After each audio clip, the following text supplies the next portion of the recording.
Welcome back to the podcast. This is B-Side Banter, episode 7. I'm here with Honeybee Reviews, and this is your second time on, and I'm super stoked for it. We're going to kind of do something a little different, where we're just going to bust through some lists and do some kind of fun things that way. But yeah, welcome back to the pod. We're excited to have you on again. Thanks for having me on. I always love my time bantering with the B-side. That's right. Yeah. Well, there's not a whole lot of banter. It's not like we argue that much, right? We're like listening. We're respectful.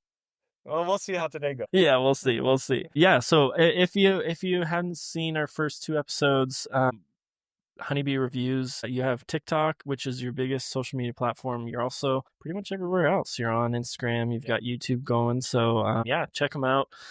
Always has great Friday new music updates. You put in the work, you hustle for that. You stay up late, you listen to music, and you save us a lot of time by assessing this and being like, hey, this is what you should or shouldn't listen to. So we appreciate that. But yeah, a little bit of a shout out there just to check them out. All right, well, we're gonna start, unless you have anything you want to say, but we're gonna start with talking about Playboi Carti's new album, Music, which was supposed to be I Am Music, but now it's just music, right? I don't know. He is the music. He is the music. Yeah, but let's talk about that. That's a big album. We've been waiting for a long time. 5 years. Wild. 5 years. 5-year gap. And so the real question is, was it worth the wait, right? What do you think? No, 5 years is never, nothing you can do after that long will be worth the wait.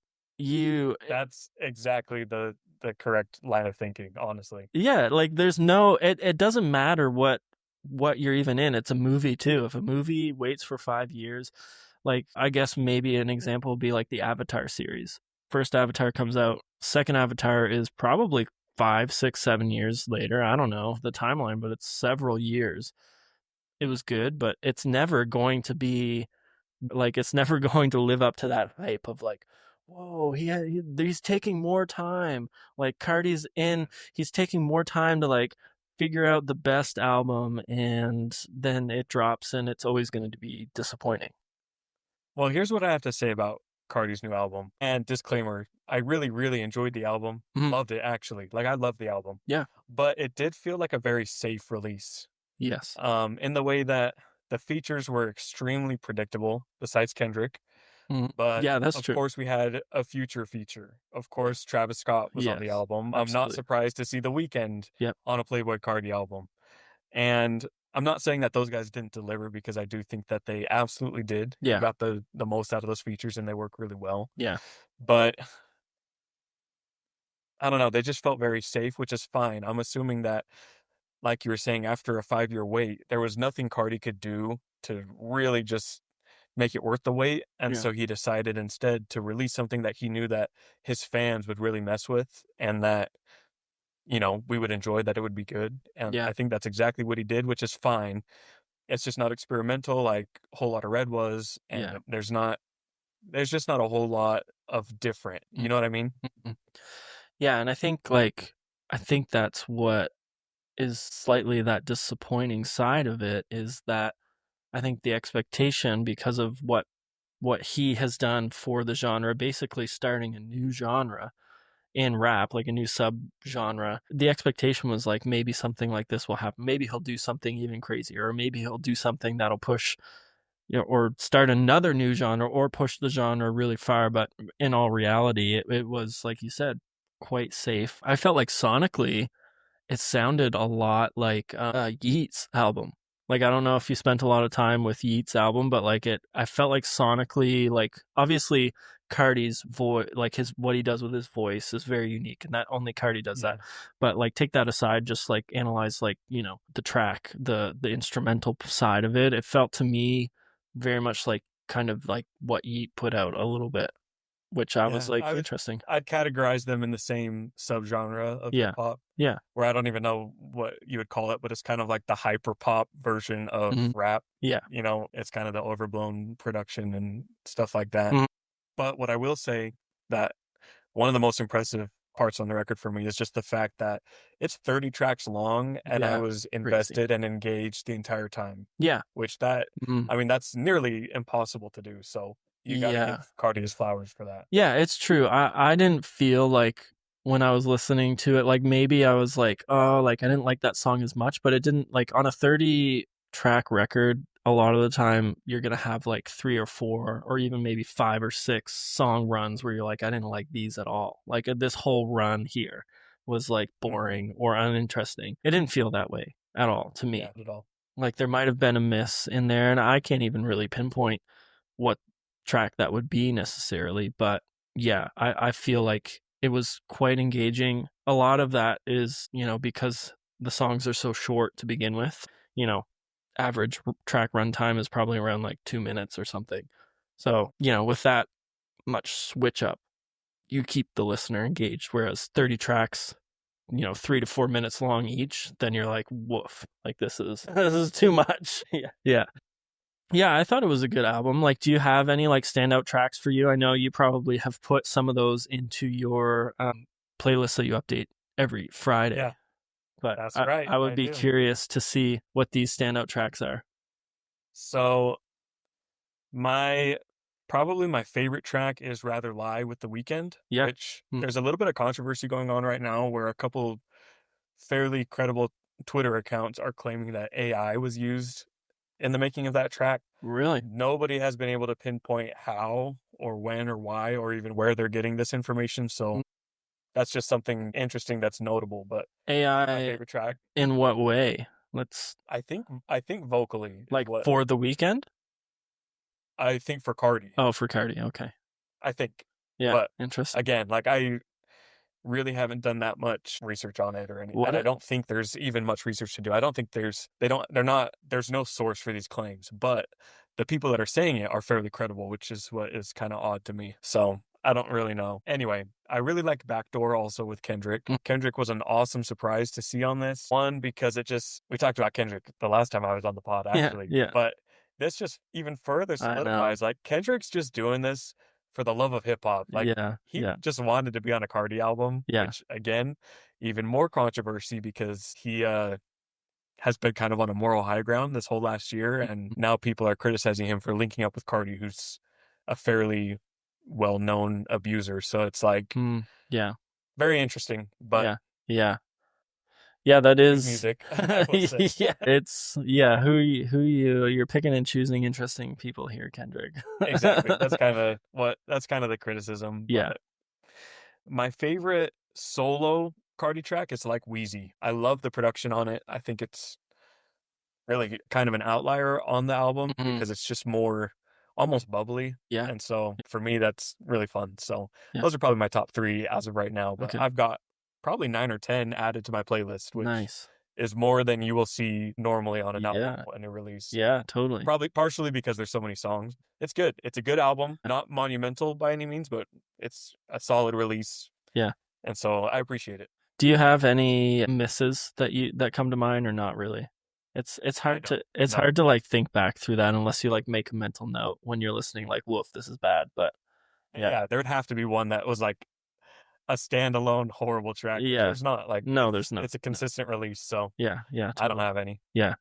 Yeah. Well, I think overall, like we said, obviously it's kind of disappointing because how do you maintain that amount of hype around an album that you're waiting for 5 years for? It's impossible.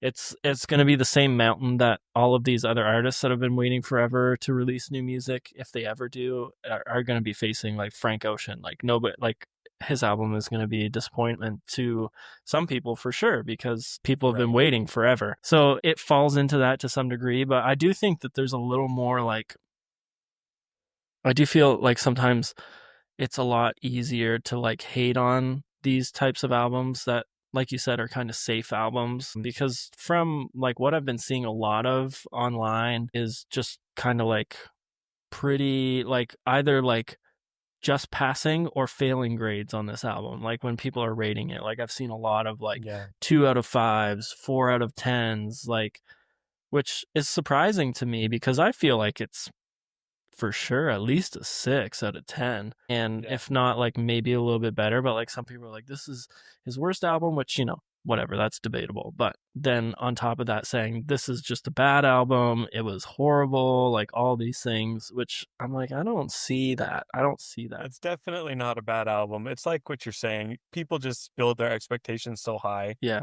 And that in a way is a reason that it discourages these artists to even release an album. Like Frank Ocean, I can imagine one of the main reasons he's not even putting an album out is because he's like, dude, these people think I am a R&B god, Yeah. and Yeah. because I have, like, my discography is perfect. Like, I don't want to mess it up. You know Yeah, what I mean? Like, for he doesn't sure. want to mess up Yeah. a perfect discography. And Obviously. so Frank Yeah. Ocean is just kind of floating, like he doesn't know, I don't think, what to do. And these little snippets surface online and Yeah. we all go crazy. And I guess it's still not enough for him to say, okay, people still love me. So Yeah. I don't Yeah. know. It's very interesting though. Yeah. Super interesting. Any other thoughts on Cardi? One thing about it, I guess these artists, they kind of have two trains of thought probably. One is you can make a safe album like Cardi did, which his fans are going to really appreciate and love. Like he had the biggest streaming day, I think, in hip hop history, first day streams, except for maybe Certified Lover Boy by Drake. Okay. I think it's the only other album maybe that had more streams first day. But it's like people were tapping in, right? They were so Yeah. curious and excited for the album. Absolutely. A safe album, Yeah. people will return to. So you can either do that or the total opposite. Yeah. And you just release something totally off the wall, not what people's expecting. That way, if people don't like it, they can just write it off and say, oh, Cardi was just trying to be super experimental and that's not for me. Yeah. Like those are kind of the two options. And if you meet somewhere in the middle, it doesn't go well. Yeah. Yeah, it's true. And we kind of saw an album like that already where it was like doing something crazy, but the Ethel Cain album, Perverts or whatever, Yeah. like that was just a total out of nowhere compared to Preacher's Daughter, right? I think was her one before that. Preacher's Daughter, yeah. Yeah, it was like, and I was talking about Bon Iver with Casey's playlist on this, but like he did the same thing with 22 A Million after his self-titled album, right? Like just totally out of left field. And when it works, it's amazing. Usually the flowers don't come until a few years down the road when people can actually like process what has been done. And like Whole Lotta Red was kind of like that too. Like, the initial reaction was not positive by any means. But yeah, he didn't do that. He didn't do another Whole Lotta Red. Well, he did do another Whole Lotta Red basically, but I mean like he didn't do like another like jump out and take a huge risk. Yeah. And so yeah, there will be his fans will love it. They'll go back to it. People that are just kind of casual listeners probably won't really listen to it as much. Yeah. Yeah, they won't. But side note, based off of these singles we've gotten, that the new Bon Iver album coming out this year is probably going to be a top 10 album of the year. Yeah, it's going to be amazing.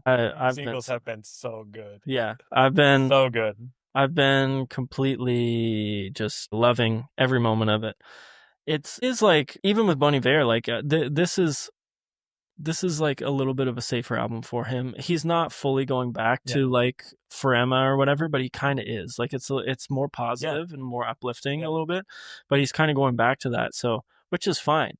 And that's the thing you want, like with Bon Iver, like he's the type of artist that you're never like he's selling out. Like everything he does is just what he wants to do at that time. So like obviously he's producing something that he's wanting to do at this moment. But yeah, it's like he can't always be, Kanye is the same way. They can't always be doing groundbreaking, genre altering, mind blowing things. The expectation for that is unrealistic. But we want that. That's what we want from our favorite artists. Between those two artists though, is that at these points in their careers, I don't know. They're 2 points. At both of their individual points. I don't know grammatically how to say that. Bon Iver is going back to the sound that made people fall in love with him from Forever Ago, right? But, with a little bit, it's different, like you said. Kanye instead is making Vultures, which sounds nothing like The College Dropout. Yeah. And so, in my opinion, it's Bon Iver paying homage to himself and saying, look how far I've come in my career. I can make music like Emma that people love, but I can make it better now Yeah. because I'm this much further into my career. Like, I've learned so much. Imagine if Kanye made a backpack hip hop album like The College Dropout at this point. I mean, Yeah. this is a bad example because my man is totally off the wall, so it wouldn't work. But you know Yeah. what I mean? Yeah, Like, yeah. Yeah, I'm it's there with Bon you. Iver making his original style of music, but Mm. with everything that he's accumulated throughout his Yeah. successful career. Yeah, absolutely. Yeah, you do feel like still that funky wonkiness of 22 a million and Yeah. whatever that double I one is or whatever. You still feel that funkiness in it, but it's like it's kind of back a little bit more to his folk roots of like just recording an album on an SM57 and it sounds like thrash Yeah. trash but it's amazing, Yeah. right? It's amazing. Yeah. Like It's so what we want. yeah, totally. Yeah. So that I think it's really cool what Bon Iver's doing, Yeah. and I think he's doing it at the highest level. I think this album's going to be really great. Yeah, I agree with that. And I am like 100% so biased because he's probably like of any artist, like he's probably one of my favorites that I will never stop listening to. So I am completely biased, but I will agree with you with my bias completely intact there. I think it's going to be an amazing album. Yeah, and in other news, and we don't have to dwell on this if you're not like a Radiohead fanatic, but did you see all of the stuff coming out about how they started an LLP or an LLC or yeah, no, an LLP, I think is what basically they as a band have started like a corporation. So that basically implies that either they're going on tour again or they're putting out reissuing an album or putting out new music because basically Wow. that's like them creating this business so that they can gain revenue. Wow, I did not see that. Yeah, so that's like some top news for people that have That's been dying for I kind of something. thought that would never happen, honestly. So did so many people. Yeah, the big TikTok joke is like Radiohead fans like being so excited, but also having to figure out what an LLP is. Business something, but like it sounds Yeah, cool. that's And interesting. so yeah, there's some stuff happening that's pretty interesting in kind of like this alt world. Bon Iver kind of fits into like alt folk, alt Yeah, something. But yeah, we've kind of gone a little far away from Cardi, but anyway, we're not going to go back. We're not going to go back. So do it. let's just keep moving forward. And like on this segue, we're going to come back to somebody that we love to talk about, even though, some people might say he's a trash human, but we're going to do some lists. And the first one is the 5 best Kanye albums, right? So, Right? so here we are. And I'm sorry that I offended you by saying that he might be a trash human right now, but I think that's It's most pretty people's. common. I think that's most people's sentiment. But let's just fire off some quick lists here. This is kind of where this episode might feel a little different. We're just going to go through and just kind of give some favorites of some bigger artists, and at the end we might play a couple games. I might try to test your knowledge on Kanye to see how big of a fan you really are. But yeah, give me your 5 best Kanye albums. All right, we're going to start at the bottom. Top 5 Kanye albums. Mm-hmm. At number 5, I have The Life of Pablo. I love the good versus bad dichotomy on the album. Some of my most listened to Kanye songs are on there with, No More Parties in LA, Mm-hmm. Father Stretch My Hand, St. Pablo, all top tier Kanye tracks. Yeah. So I've got that at number 5. Okay. At number 4, I've got Graduation. This is the album that Kanye made with the dream of selling out stadiums. Yeah. Which back then, hip hop artists weren't selling out stadiums. Like now Absolutely it's not. super common to see Travis Scott, Yeah. Drake, any of these guys are selling out stadiums easily. But back then it wasn't a thing Yeah. until Kanye went on tour with U2 and Yeah. he saw how their stadiums were sold out, their fans were singing their anthemic lyrics. And so Kanye thought, well, why don't we do that for hip hop, And so he Yeah. made songs like Stronger, Can't Tell Me Nothing with these anthemic Yeah. hooks that Definitely. people could sing along Yeah. to, and it's really reflected on the album. So Yeah. it's really fun album. At number 3, I have The College Dropout. Okay. The album that started it all. I love the concept on the record. Most of all, I love the palpable hunger that you just can feel from Kanye on his debut album. It's special, especially on tracks like Through the Wire, All Falls Down. Like, he's so hungry. It's amazing. At number 2, My Beautiful Dark Twisted Fantasy. Okay. Quite literally a perfect record is Kanye's backhanded apology for the VMA incident, trying to win the public back by saying, hey, I can make a perfect hip hop album and you're all going to love me again, which I don't think he could ever do again. Yeah. I don't think he could ever win the public back. I think It's too he's far maybe gone. gone past the point of return. It's way too far gone. Like the VMA stuff is peanuts compared to what Dude, it's the like nothing. shenanigans he's up to now. So, but My Beautiful Dark Twisted Fantasy, Yeah. perfect album. Yeah. But at number one, I have Yeezus. Mm-hmm. It's probably my favorite album of all time. Wow. It has a rich narrative executed perfectly by great features like Bon Iver, Chief Keef. Yeah. It's just incredible. I love the production, the polarizing nature of the album, and I just think it was very innovative and cool. So that's my number one Kanye album. There it is. What do you think of my list? Top 5. I think it's good. You know what? I'm fine with it. I am not a huge fan of Graduation in my preference, even though I know what it did for him and like you just explained, what it did for hip hop. And it is a fun album. But I have my 5 would be I start with Late Registration at 5. I love that album. I think I rate it higher than a lot of people would, but I just really enjoy that. Number 4, I have 808s and Heartbreak, just because for what it did, like for the genre. Like I don't necessarily go back a lot to that album, but like that album probably was his most influential album, I would say. Yeah, absolutely. Sonic influence on the genre. And then at number 3, I have College Dropout, and then I have Yeezus at 2, and My Beautiful Dark Twisted Fantasy at 1. I just have that just slightly over Yeezus. I really like Yeezus. I love his collaboration with Bon Iver, like, through feature and also just through production on Yeezus. But I think I just relate a little bit more with the darkness of My Beautiful Dark Twisted Fantasy. I just love like the dark tones on that album. Yeah. Bon Iver's on Twisted Fantasy too. It's true. It's true. Yeah. You can have your cake and eat it. That's what I will do. Yeah, that's my list there. I do like Life of Pablo. I think I just was out of listening to Kanye at the time that came out. Like, does that make sense? Like, so I didn't spend as much time with that album.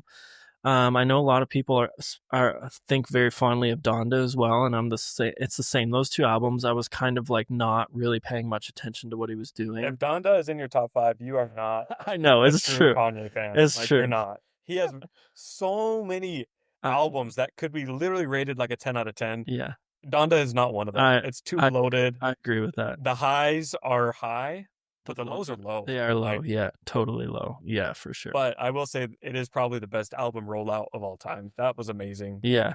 You're saying maybe you weren't there really for it, but it was like incredible. He was selling out these stadiums just for people to listen to the album. Like, I know. It was so cool. Yeah, I've like gone back and gotten into the lore of all of that, but I definitely wasn't in the like actual presence of all of that when it was happening.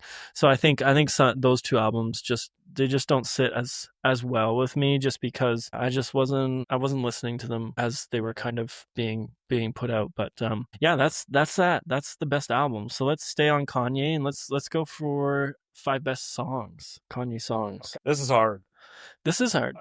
At number 5, I have New Slaves off of Yeezus. Mm-hmm. Kind of an underrated track in Kanye's discography, I feel like, but that outro alone warrants a top 5 placement, in my opinion. It's like so phenomenal. Might be the best 10 seconds of Kanye's entire discography. Like, it's just beautiful. At number 4, I have Ghost Town off of Ye. Okay. Kid Cudi, Party Next Door, and Kanye all coming together. Yeah, to just wild. Create such a gorgeous track. It's like one of the most healing songs for me. Yeah. It's just, I love it. At number 3, I have All Falls Down off of College Dropout. Such an incredibly written song, touching on subjects like commercialism and materialism. And,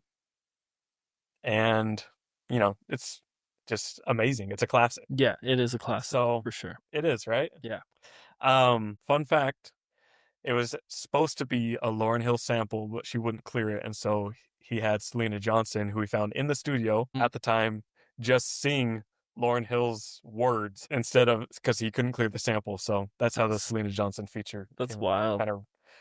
Kind of wild, but underhanded way to get there.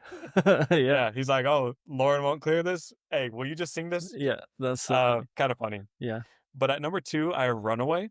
Such an epic song. You know, the most epic song in Yeah. Kanye's discography. The production's great. If you skip the outro, we won't be friends. Yeah. So you got to play the entire outro. Yeah. And then on Runaway, there's that story of Pusha T recording his feature, and Kanye made him, he would turn it in, and Kanye would make him keep I know. recording it Yeah. over and over. Yeah. He would say, Yeah. you need to be more of a douchebag, Yeah. more douchebag, Yeah. more Yeah. douchebag, Yeah. until finally Pusha T, I guess, like tapped into something internal that he didn't want to. Yeah. And then Kanye was like, okay, this is good. Yeah. So And this is what I want. that feature's great. Yeah. Yeah. It is. It works perfectly, which that's something that Kanye does as good as anyone, is getting the most out of his features, I feel Yeah. like. Yeah. Which Totally. brings me to my number one Kanye song, Devil in a New Dress. The Rick Ross feature's great. Yeah. The Mike Dean guitar is right up there with the New Slaves outro for the best 10 seconds in Kanye's discography. It's so good. And I just love the backhanded humor of the writing on the song. I ordered the jerk. She says, you are what you eat. It's like, it just cracks me up. And it's also really sad. Like, in the context of the album, it's kind of the moment where things flip for our protagonist, and he's like at an all-time low. So kind of sad. Yeah. But really good song. Yeah. I agree. I'm pretty sure that I've made a list. I should have looked back on it. I made a list on my channel. I'm pretty sure I have as my favorite Kanye song is Devil in a New Dress. Perfect. I am also very fond of Black Skinhead. I think that's like a little bit of like not I don't know what it is, but the energy of that song, even though it's like really dark The and drums. yeah, I just love that track. I don't know where I'd put it, but I would also, one of my favorite Kanye songs, not my favorite song, one of the feature, or not features, like one of the samples basically that I think is just so well done of any Kanye song is I Wonder. Like, I just feel like, That is such a good sample. yeah, I don't know what it is, but just sonically, that's like just candy to my ears whenever I hear that, like, come on. I don't necessarily think the song as in its tired in like the whole of the song is like one of his best, but just I feel like that's one of the coolest samples that he's put together to have in a track. But yeah, I didn't really come with a 5, but those are like my, what did I say? 3 songs. Those are like 3 songs that I'd have in there that I'm always listening to just over and over. Let's move on here, because these two have such a great relationship. Let's talk about the 5 best Taylor Swift albums. Let's jump like way out of hip hop into like the most girly pop you could ever imagine. Hey, we're here for it. We're here for We it. love all types of music. We do. Yeah. Okay. At number 5, I have Lover. I think that the highs are really high on this album with songs like Cruel Summer, Lover, False God. But I also think that the lows are equally low with songs like Me and Paper Rings. Like, those songs suck so bad. Yeah. But the highs are so high that they alone can propel this album into a top 5 ranking for me. Yeah. Okay. I respect that. At number 4, I have Reputation. Man, I love Reputation. Okay, keep going. Okay. In my opinion, like, I know why you love it. This is like, if we're talking Kanye, this is like her Yeezus almost. Like, this is her FU to the industry and to audiences, saying, basically, I don't care how you perceive me anymore. I'm just going to do me. Yeah. And so it's really, really cool. It's a great album. So I have it at number 4. Nice. I love that. But at number 3, I have Red. Mostly, I will admit, there's a nostalgic factor here for me on Red. All of Taylor Swift is nostalgia. That is true. Plus, this album has All Too Well on it. Yeah. So that alone, like, it deserves a high placement. Yeah. But at number 2, I have the perfect pop album, 1989. This is her first fully, entirely fleshed out pop album. Yeah. Like, Red had elements, touches of pop. It was like indie pop or whatever. But 1989, full blown pop, and it did really well critically and commercially also. So it's the perfect pop album. It is. It has just hit after hit after hit after hit, and it also has the best vault songs from the Taylor's version re-releases, in my opinion. Yeah, I think I would agree with that for sure. Some of the vault songs. What is it over now? Yeah. What's the other one? Oh, Now That We Don't Talk. Yeah. I mean, incredible. All Absolutely. really, really good. Yeah, I agree. But my number one Taylor Swift album is Folklore. Yeah. One of the best written albums of the 2020s, and I'm not like saying that lightly at all. You know, I Yeah. listen to a lot of music, and Folklore is one of the best written albums of this decade so far. Yeah. The way that she can interweave three different characters in a love triangle, Mhm. it's in a moving way, describing emotion. Like, it's incredible. Yeah. And so I love that album. And now that I know that you are a Bon Iver stan, I know that you appreciate it as well because there's so much Bon Iver influence. There is. Like, it's all over Yeah. the place. It's Yeah. just like the Absolutely. storytelling Yeah. in the folky way. It's just, Mhm. it also is a perfect album, in my opinion. It's so good. Yeah, it is. It is really, really good. I like that list. There were some things I was like, that was a little unexpected, but you know, I like Okay, that let's list. hear it. What would you do differently? I wouldn't have Lover. I do agree with you that the highs are really high, but the lows are like Me is probably, in my opinion, take away like her vault tracks and vault some of her vault features, but I think Me is one of her worst songs with a feature ever. Like I know that some people It is. would It's the out worst. it's so It's bad. the I know there's some other ones that, some people would argue are worse than that, but to me, that's just it was so painful. So I wouldn't have Lover low. Like I don't think I would have it in her worst albums.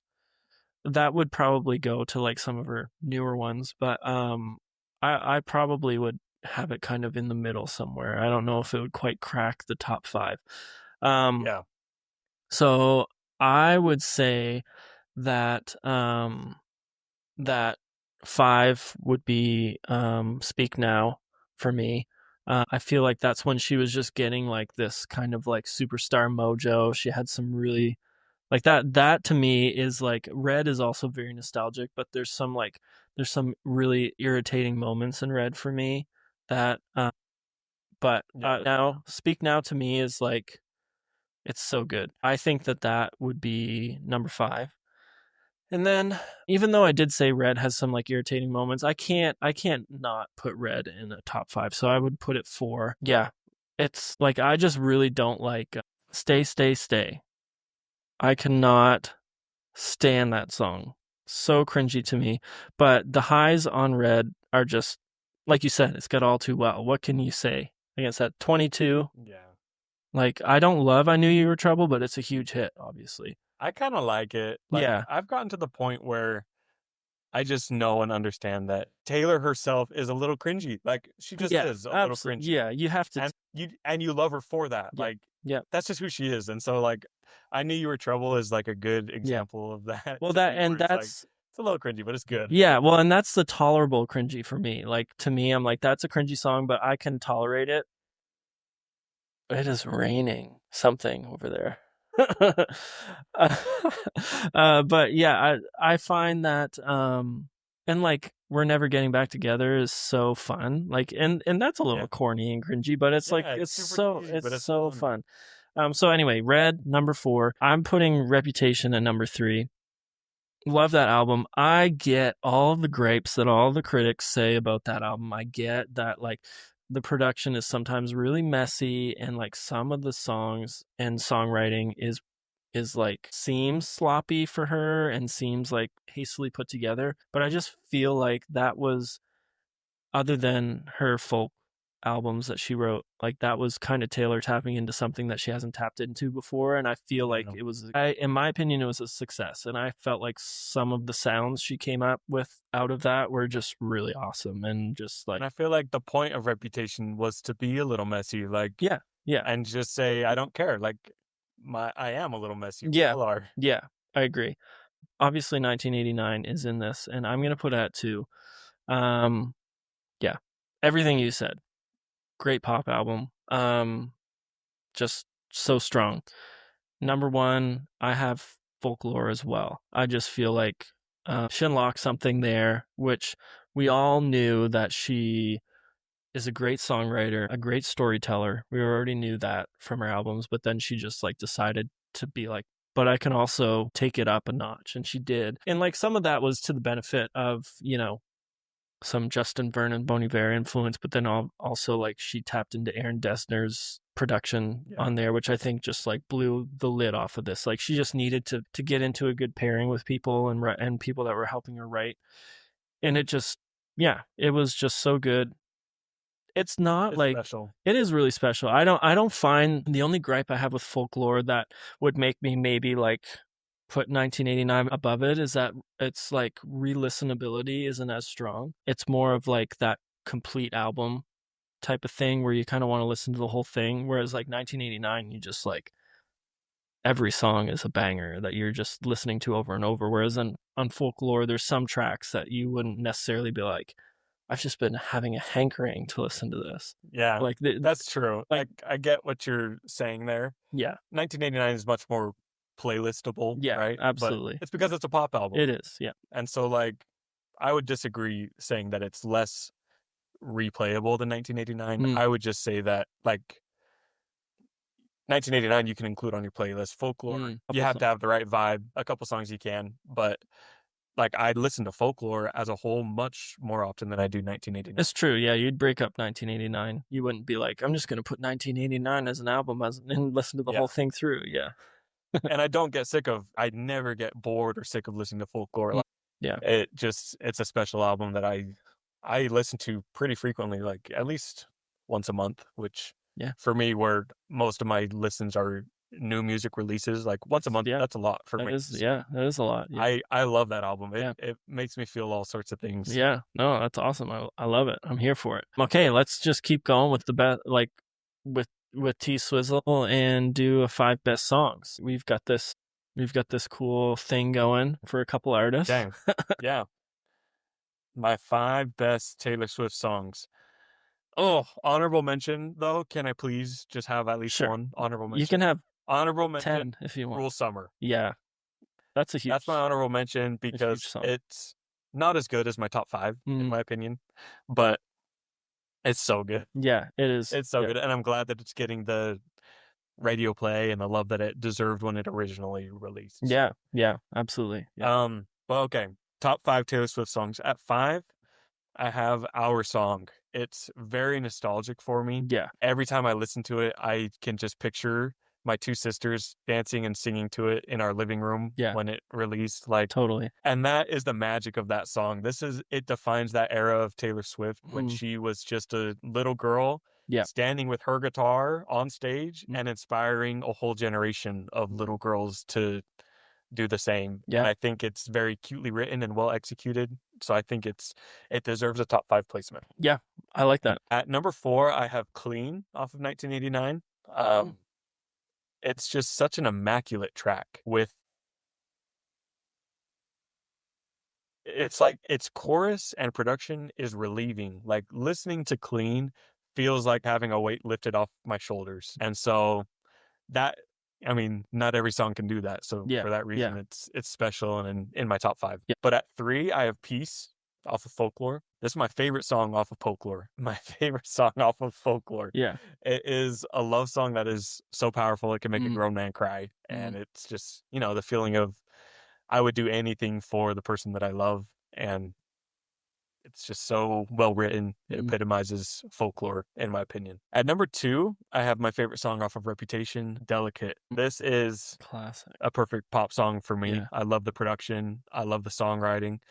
And I think that this song is like the quintessential song for a non-Taylor Swift fan. Like when they think of, the poppy love songs that Taylor Swift writes, like I think this is it. Like this is the track that if you don't listen to Taylor Swift and that's kind of your perception of her, you should listen to Delicate because I think it's the perfect song, in that frame of mind. So yeah, that's what I've got at number 2. At number 1, come on, do I even have to say it? All Too Well, 10-minute version. Oh no, has to be the 10-minute version. Has to be. This is a masterclass in storytelling. Yeah, and I know that some Taylor Swift fans kind of think that it's actually been a little overhyped. It's not. Like this is the best Taylor Swift song. It just has such good songwriting. It's so impressive to me to have a 10-minute long song that isn't just like a 10-minute long instrumental that you put on and listen Yeah. to. Like, no, Yeah. this is active listening. Full of And I'm lyrics. not getting bored. I'm Yeah. going through every single emotion listening to Yeah. this Yeah. 10-minute long song. We talked about how impressive it is for Cardi to have 30 songs on an album and not get bored listening to it. Yeah. It's more impressive to have a 10-minute long song Yeah. that is filled to the brim with lush songwriting and to not get bored or want to turn it off. Like, no, Yeah. it ends and you're like, wait, what happened next? Like, where's the next 10 minutes? You know what I mean? Yeah. Like, it's this song is like the book that you just can't put down. And so you just Mm. decide to finish it all at 4 a.m. This song is like the TV show that you just have to binge because you don't want to miss a second of it. Like, you Mhm. cannot miss a second of All Too Well 10-minute version. You need to listen to it all. And it's really impressive. There's not many artists in the world who have done this or even have the potential to do it. And so for that reason, it's my number one Taylor Swift song Okay. by far. Okay. Interesting. I'm passionate about this, Hey, bro. Like, hey, that's totally. I love the passion. I'm here for the passion. song is so good. And I the video too. Yeah, the video is pretty good. Yeah. I the sentiment is there for me, but I prefer. No, I do like it, but I prefer the shorter version. Why? Mostly because I just feel like I think that it's just a little too long for me. I do get all of like I've listened to it and I've followed along the lyrically and the storytelling is amazing. I agree with all that. But I just felt like in a concise way, I liked this how the story played out in a more concise way. It was fun, and I guess this is where it's so hard is that like if the 10-minute version came out first, I probably would like the 10-minute version better than the shorter version. Does that make sense? Like, Yeah. because it's almost maybe there's too much nostalgia. Like, sometimes it throws me off when we're like listening to All Too Well, but it's the 10-minute version. And I don't know because we're just listening to it in the car. I'm not like paying attention. And then, like, that obviously the further lyricism like comes in and all that stuff. It almost throws me off a little bit. So, like, some of this is just like it doesn't have as much to do with how well she crafted the song and the lyrics because I think that it is amazing. I get all of the sentiment that people share around it being amazing and so impressive that she could do that for 10 minutes and it be captivating and be a great story and not be boring. It's not that I think that it's boring. I think that maybe it's that I attach too much nostalgia to the original version. So when I'm like expecting it when I'm listening to All Too Well, I'm expecting it to go in the way the original version goes. But then if I hear the 10-minute version, I'm not like excited, like, yes, 10-minute version. I'm kind of like, oh, okay, I guess we're listening to this song longer. So What I I will think that, say is you have to be in the right headspace yeah, for it. yeah. Like, But I mean, 10 minutes out of your day just like it is a lot. Yeah, but you know what you it sounds like to me, bro? It sounds like you're the kind of guy that like eats one slice of cake and was like, that was like really rich chocolate.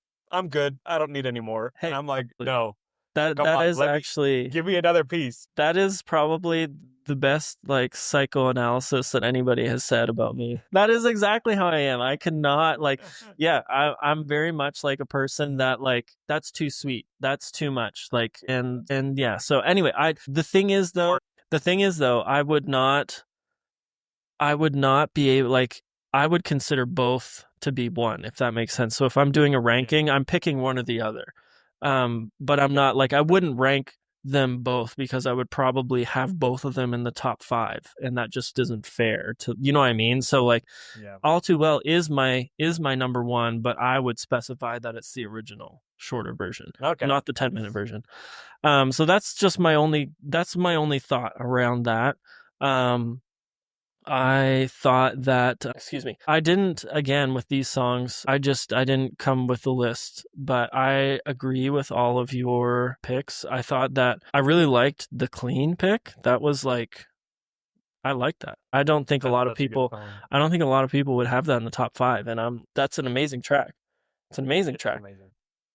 I really like New Year's Eve. That's just, to me, I just find like how delicate that is, that song It's got good storytelling. It's all those things. I feel like that would probably be somewhere in there for me. Maybe it'd even be an honorable mention. This might be a hot take, but would've, coulda, shoulda would be probably in my top 5 somewhere. That is definitely a hot take. I know it's a Why hot do you take. like it so much? I just found that how she wrote it, maybe it's the structure of the song that I felt like was just written so well.